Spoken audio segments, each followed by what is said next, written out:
Welcome to বাবস creation channel guys. আমি মেঘা আছি তোমাদের সাথে। গাইজ দেখতেই পাচ্ছি এখন কতটা ভোর, আর সবাই মিলে বেরিয়ে পড়েছি একটা জায়গায় যাব। তা কোথায় যাব তো তোমাদের সাথে শেয়ার করবো, আর চলো সবাই মিলে যাচ্ছি। তো দেখতে থাকো, কন্টিনিউ স্কিপ না করে ব্লগটা। সবাই মিলে এগিয়ে যাচ্ছে গাড়ির দিকে, একসাথে সবাই মিলে চলে যাব। সামনে কিছুজন চলে গেছে, আর এই যে এরা গগনেরা। কত ভোর অন্ধকার, এখন বাজে ঘড়িতে 3:30। তো ফ্রেন্ডস, আমরা তো জানো এক জায়গায় যাচ্ছি, তো এই ছোটো হাতিতে করেই আমরা চলে যাব। আর এটা দেখো গোছানো চলছিল যাতে সবাই মিলে একসাথে যেতে পারি। তো চলো যাই। ফ্রেন্ডস, আমরা চলে এসেছি হচ্ছে পেট্রোল পাম্পের সামনে। তেল ভরতে হবে কারণ অনেক দূরে যাচ্ছি। তো এখন মেট্রোতে উঠে গেছি। এখানে দেখো গগন ঢোল বাজাচ্ছে, ঢোল বাজাচ্ছে। এখানে সবাই রয়েছে। হাই হাই ফ্রেন্ডস, বাড়ি থেকে বেরিয়ে অনেকটাই দূরের রাস্তা ছিল, তো যেতে যেতে আমাদের বোরিং যাতে না লাগে তাই এখানে দেখো ভাইরা গান করছিল। তো সেই আর ভাবলাম তো তোমাদের সাথে শেয়ার করা যাক। তো তোমরা কন্টিনিউ ভিডিওটা দেখতে থাকো।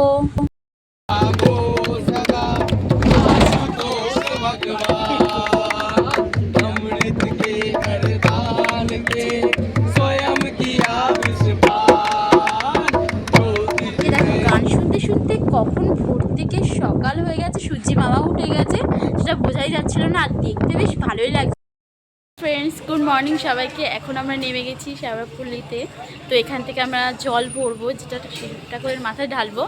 তো চলো যেতে থাকি, আর সবাই পিছনের দিকে দাঁড়িয়ে রয়েছে একসাথে। দেখতে পাচ্ছ এটা হচ্ছে শ্যাওড়াফুলি ঘাট, যেখানে হচ্ছে আমরা একটু হাত পা মুখ ধুয়ে নিচ্ছিলাম সকালবেলা। তো এখান থেকেই আমরা জল ভরে নেব। আর দেখো কত সুন্দর লাগছিল, এইসব সূর্যি মামা রয়েছে আর তার সাথে রয়েছে এই ঘাটের এই জল, দৃশ্যটা জাস্ট অসাধারণ। তাই তো ভাবলাম তোমাদের সাথে একটা শেয়ার করে নিই। শ্যাওড়াফুলি থেকে জল নেওয়ার পরই এখানে গরম গরম কচুরি ভাজতে দেখে আমার খুবই খিদে পেয়ে গেছিলো। তাই ভাবলাম উপোস করে আর পুজো দেবো না, কারণ নিজের আত্মাকে কষ্ট দিয়ে কোনো লাভ নেই। নিয়ে নিলাম গরম গরম কচুরি আর আলুর তরকারি, কারণ ঠাকুর তো বলেনি যে না খেয়েই পুজো দিতে হবে। তো মন থেকে চাইলেই ঠাকুরকে ভালোভাবেই পুজো দেওয়া যায়, খেয়ে বা না খেয়ে। তো এখানে দেখো, এখানে আমার ভাগ্নে হচ্ছে ঝান্ডা নিয়ে কি করছিল। একটু দূরে যাচ্ছি, তাই ভাবলো জয়শ্রীরামের ঝান্ডাটা নিয়ে ওড়াতে ওড়াতে যাবে। গান শুনতে শুনতে আরও একটা মন্দিরের সামনে চলে আসলাম, ডাকাতকালী মন্দিরে।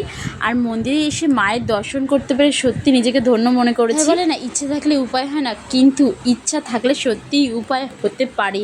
কারণ আমি যদি মনে করি যে মায়ের দর্শন করতে আসবো, তাহলে সত্যি হবে, কারণ চেষ্টার উপর সব কিছু নির্ভর করে। আর এখানে দেখো বাবা বজরংবলী বাবার বার ছিল, মঙ্গলবার ছিল বলে, তাই এখানে বাবার একটা পুজো দিয়ে নিলাম। পরেই গাড়িতে উঠে আবার চলে আসলাম কাশী বিশ্বনাথ মন্দির, যেটা কিনা আমাদের মেন উদ্দেশ্য। যেখানে যাচ্ছি সেই মন্দিরে যেতে সামনেই পড়ে। আর এখানে এত রোদই ছিল যে দিদিরা দৌড়াচ্ছিল আর কি, কারণ এই মেঝেতে পা জাস্ট দেওয়া যাচ্ছিল না, এত তাপ, এত গরম আর রোদ। তোমরা তো দেখলেই বুঝতে পারছো কতটা রোদ ছিল আর কি। আর প্রচণ্ড গরমের মধ্যে গেছি। আর ওই যে দেখতে পাচ্ছ শিব ঠাকুরটা, চলো শিব ঠাকুরটার কাছেই আমরা সবাই মিলে গিয়ে ফটো তুলবো, তাই তোমাদের সাথে শেয়ার করবো। চলে এসেছি, এখানে চারিদিকে রয়েছে মন্দির, আর এই যে শিব ঠাকুর রয়েছে, আর ওদিকে বজরংবলী বাবা রয়েছে। কাশী বিশ্বনাথ এসে এত ভালো লাগছিল, এত সুন্দর, এত বড়, জাস্ট ধারণা করার বাইরে। এখানে বজরংবলী বাবা ছিল, তাই ভাবছিলাম এখানে একটু হনুমান চালিশা পড়ে নিলেই ভালো হতো, যেহেতু মঙ্গলবার ছিল। কিন্তু পড়তে পারিনি গাইস, যেই টাইমে গেছি সেই টাইমেই বন্ধ করে দিচ্ছিল গেটটা। রাস্তা দিয়ে যাওয়ার সময় জাস্ট গাছের ভিউটা দেখো কত সুন্দর লাগছিল যেতে যেতে আর কি। ফ্রেন্ডস, তো ভোরবেলা বাড়ি থেকে বেরিয়ে পড়েছিলাম, যেটা মেন উদ্দেশ্য ছিল তারকেশ্বর মন্দিরের সেই গেটটা, তাই তোমাদের সাথে শেয়ার করবো, তোমরা কন্টিনিউ দেখতে থাকো। দেখতে পাচ্ছ এটা হচ্ছে তারকেশ্বর মন্দিরের মেন গেট, যেখানে লেখা রয়েছে ওয়েলকাম টু তারকেশ্বর। তারকেশ্বরের রাস্তা যেতেই দেখলাম মহা শ্মশান। তো শ্মশানে গেলাম, কালী মন্দিরটা বন্ধ ছিল, তাই এখানে গগনের জল তেষ্টা পেয়েছিল বলে জল খেয়ে নিল। চলে আসলাম আমরা মন্দিরে, শিবালয়ে আমরা থেকেছিলাম খানিকক্ষণে। এখানে দেখো শ্যাওড়াফুলি থেকে যে জলগুলো ভরে নিয়েছিলাম কলসির মধ্যে, এবার চলে যাবো আমরা দুধ পুকুরের সামনে গিয়ে আমরা স্নান টান করে নেওয়ার পর এই যে ঘটিতে করে জল নিয়ে এসেছি। এইবার তারপরে স্নান টান করার পরেই শিব ঠাকুরের মাথায় জল ঢেলে এসে স্নান করে নিলাম। আর দুধ পুকুরে এখানে একটা মন্দিরের কথা আছে কি, তুমি এই পুকুরে স্নান করার সময় মনে যা কিছু চাইবে তাই পূরণ হবে। পুজো করে নেওয়ার পরই খুব খিদে পেয়ে গেছিলো। আর এখানে দেখো সম্পূর্ণ নিরামিষ হোটেল, মানে অন্নপূর্ণা হোটেলে আমরা সবাই মিলে একসাথে খেয়ে নিয়েছিলাম। আর আমাদের খাওয়ার সাথে সাথে ফার্স্টে হাত ধুয়ে নিয়েছিলাম, তারপরেই নিয়ে নিলাম। ফার্স্টে এখানে ছিল ভাত, ডাল, আলু ভাজা, লঙ্কা, পাঁপড় ভাজা, পাঁচমিশালি আচার, তার সাথে ছিল পটল আলুর ঝোল। খাওয়া দাওয়া কমপ্লিট করেই বেরিয়ে পড়েছিলাম বাড়ির জন্য কিছু নেব বলে। এখানে সোনায় আয়েন্সের জন্য কিছু নেব, বাড়ির জন্য দু একটা জিনিস কিনে নেওয়ার পরই এখানে দাঁড়িয়েছিলাম সবাই মিলে। হাতে একটা করে কলসি ছিল আর নিয়ে আমার বাড়ি চলে যাব। তো গাড়ির জন্য অপেক্ষা করছিলাম, সবাই মিলে একসাথে বাড়ি চলে যাব। বাড়ি যাওয়ার সময় গাড়িতে যেতে যেতে দেখো এখানে কত পূর্ণিমা যাত্রীরা সব বাঘ কাঁধে নিয়ে তারকেশ্বর মন্দিরের দিকে যাচ্ছিল। কারণ তোমরা তো জানো পূর্ণিমার মধ্যে গেছি।